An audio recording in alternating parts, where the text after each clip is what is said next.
Hey guys, Coach Abell. Wanted to reach out to you guys in a different method.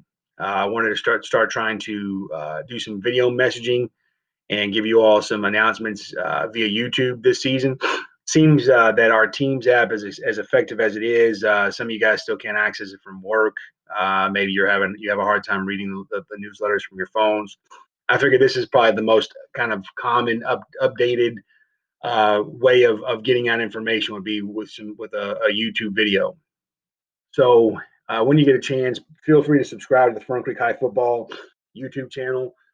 I'll shoot this link out in a message tonight, and then that way you guys can kind of subscribe, bookmark it, and anytime there's a new video uploaded, you guys can watch it. This is going to be a one-stop shop for everybody, for you guys, for your sons. We're going to update and put some film on here. We've already done some of our previous games on here, so this should be a pretty cool deal for us. Okay. Um, Main reason why I wanted to do a video message tonight is because of the importance of the message that's going to be sent to you guys in our parent newsletter. Um, Obviously, a lot of things going on in the world these days. Um, but the thing that your kids care about the most, regardless of the landscape around them, is always been football. And there were some new guidelines and regulations handed down to us this past weekend. The KHSAA met on Thursday. They talked football for 2 hours. They talked a lot about a lot. But what you guys need to know right now is that the dead period was lifted, and this is a return to participate in sports. Here's the catch. The catch. Um, every sport has to follow the CDC guidelines, and if you guys have been keeping up with these things, these are pretty tough to follow. Um, Nevertheless, it seemed like some positive feedback, some positive direction for us. We got a little bit excited, and then JCPS met, and all the athletic directors and all of the uh, principals and our superintendent met, and they came up with a list of guidelines. And to be honest with you, those guidelines and those restrictions are not realistic, especially in schools within Louisville, with our demographic and with our challenges. This is not really feasible for us. Um, One of which is wearing a mask. All players have to wear masks during conditioning. By the way, it's not a practice, it has to be a conditioning. We would not be able to use any equipment whatsoever. No footballs, no weight equipment, no pads, nothing. It's literally just for conditioning purposes. They want us to wear masks in 90-degree heat between June 15th and July 14th. That seems almost too dangerous for me.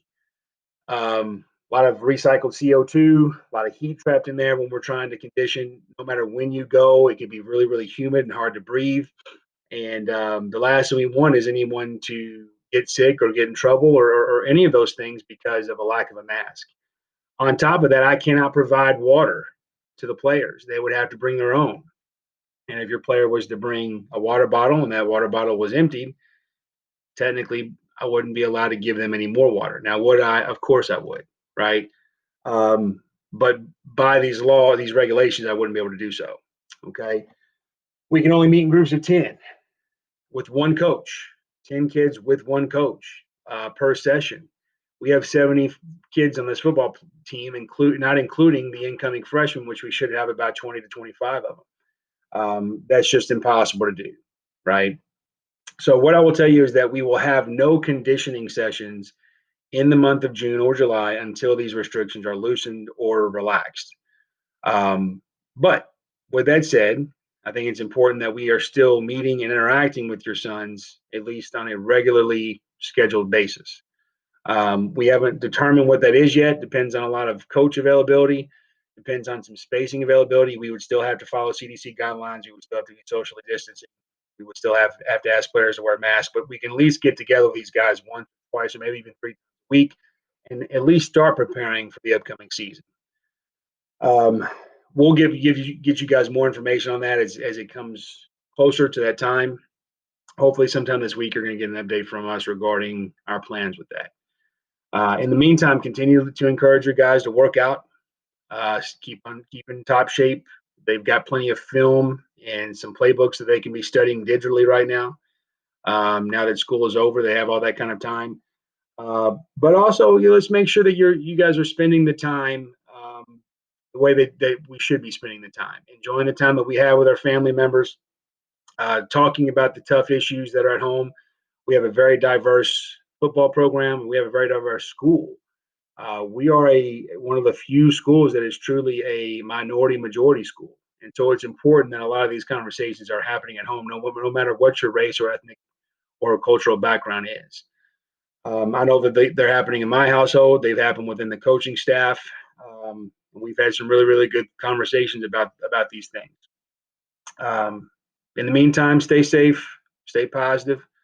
Like continue to give your kids hope that the season is coming and that they've got some good things to look forward to. As always, contact me with any questions or concerns. We love you guys.